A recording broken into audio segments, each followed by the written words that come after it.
Hello, welcome back to your channel. നമുക്കൊന്നൊരു special chicken recipe നോക്കിയാലോ? അപ്പോൾ അതെങ്ങനെ റെഡിയാക്കുന്നതെന്ന് നോക്കാം. ആദ്യം ഉരുളി നന്നായി ചൂടായി കഴിയുമ്പോൾ അതിലേക്ക് കുറച്ച് വെളിച്ചെണ്ണ ഒഴിക്കുക. വെളിച്ചെണ്ണ നല്ലതുപോലെ ചൂടായി കഴിയുമ്പോൾ അതിനകത്ത് സവാളയും കൊച്ചുള്ളിയും കൂടെ ചേർത്ത് നല്ലതുപോലെ ഇളക്കുക. അത് പെട്ടെന്ന് വഴണ്ട് വരാൻ വേണ്ടി നമ്മൾ കുറച്ച് ആവശ്യത്തിന് ഉപ്പും കൂടെ ആഡ് ചെയ്ത് കൊടുത്ത് നല്ലതുപോലെ വഴറ്റിയെടുക്കുക. അതിനകത്ത് കുറച്ച് വെളുത്തുള്ളിയും കുറച്ച് ഇഞ്ചിയും കൂടെ ചേർത്ത് നല്ലതുപോലെ വഴറ്റി ഒരു ഗോൾഡൻ ബ്രൗൺ ഷെയ്ഡ് ആവുന്നിടം വരെ ഇതെല്ലാം കൂടെ ചേർത്ത് നന്നായി വഴറ്റിയെടുക്കുക. ഇതെൻ്റെ അമ്മയുടെ സ്പെഷ്യൽ ഒരു ചിക്കൻ പരട്ടാണ് കേട്ടോ. നല്ല ടേസ്റ്റി ആയിട്ടുള്ള ഒരു കറിയാണ് കേട്ടോ. അപ്പോൾ ഇത് നന്നായി ഈ ഒരു ഉള്ളിയെല്ലാം വഴണ്ട് ഈ ഇഞ്ചിയും വെളുത്തുള്ളിയും എല്ലാം നല്ലപോലെ വരണ്ട് വന്നപ്പോഴത്തേക്ക് നമ്മളിതിനെല്ലാം ഒരു പാത്രത്തിലേക്ക് മാറ്റിയതിന് ശേഷം അതേ ഉരുളി തന്നെ ആ എണ്ണയിൽ കുറച്ചും കൂടെ എണ്ണ ഒഴിച്ച് ചൂടാകുമ്പോൾ നമ്മൾ ചിക്കനെ ഇട്ട് കൊടുക്കുക. ഈ ചിക്കൻ നമ്മൾ നേരത്തെ കഴുകി മഞ്ഞപ്പൊടിയും ഉപ്പും തൈരും കൂടെ ഒഴിച്ച് 1 മണിക്കൂറോളം റെസ്റ്റ് ചെയ്യാൻ വെച്ചിട്ടുണ്ടായിരുന്നു കേട്ടോ. അതുപോലെ തന്നെ അത് ചെയ്യുകയാണെങ്കിൽ കുറച്ചും കൂടെ ചിക്കൻ സോഫ്റ്റായി കിട്ടും. 1 മണിക്കൂർ ഒരു അരമണിക്കൂറെങ്കിലും റെസ്റ്റ് ചെയ്യാൻ വയ്ക്കുക. ആ ചിക്കൻ ആ ഉരുളി കിടന്ന് വേവുന്ന സമയം കൊണ്ട് നമുക്ക് വേറൊരു പാനിൽ അതിൻ്റെ അരപ്പൊക്കെ റെഡിയാക്കാം.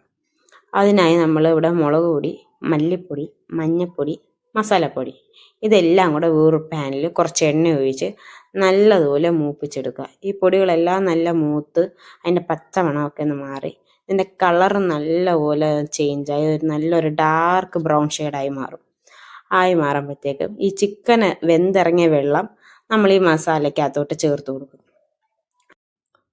ഈ ഒരു വെള്ളത്തിൽ തന്നെ നമ്മൾ മസാലക്കൂട്ട് നല്ലതുപോലെ റെഡിയാക്കി എടുക്കുക. നല്ലതുപോലെ ആ വെള്ളം എല്ലാം മുഴുവനായിട്ട് ഒഴിച്ച് അത് മൊത്തവും നല്ലതുപോലെ പറ്റിച്ച് ഈ ഒരു തിക്ക് പരുവത്തിലാക്കി എടുക്കുക. എന്നിട്ട് നമ്മൾ ചിക്കനകത്ത് ഒരു പൊടി പോലും വെള്ളമില്ലാതെ നല്ലതുപോലെ പറ്റിച്ചെടുത്തിട്ട് ഈ വെള്ളം എല്ലാം ചേർത്താണ് മസാല റെഡിയാക്കിയേക്കുന്നത്. അപ്പോൾ ഇതിനകത്ത് വേറെ വെള്ളം വരത്തില്ല. അതിലേക്ക് നമ്മൾ കുറച്ച് തക്കാളി, 2 തക്കാളി, 2 പച്ചമുളക് അരിഞ്ഞിട്ട് പിന്നെ നമ്മൾ റെഡിയാക്കി വെച്ചേക്കുന്ന ആ ഒരു ഗ്രേവിയും കൂടി ഒഴിച്ച് പിന്നെ നമ്മൾ ആദ്യമേ നല്ലതുപോലെ മൂപ്പിച്ച് വഴറ്റി മാറ്റി വെച്ചേക്കുന്ന ഉള്ളിയും ചെറിയ ഉള്ളിയും കൂടെയൊക്കെ ഉള്ളതും കൂടെ ചേർത്ത് നല്ലതുപോലെ ചിക്കനകത്ത് പിടിപ്പിക്കുക. നല്ലതുപോലെ ഇളക്കി എല്ലാ പീസിലും ഈ ഒരു അരപ്പ് പിടിക്കുന്ന രീതിയിൽ ഇളക്കിയെടുക്കുക. നല്ല വെന്ത് പോയതാണെങ്കിൽ ഇത് ഇളക്കുമ്പോൾ ചിക്കനെല്ലാം പൊടിഞ്ഞു പോകും.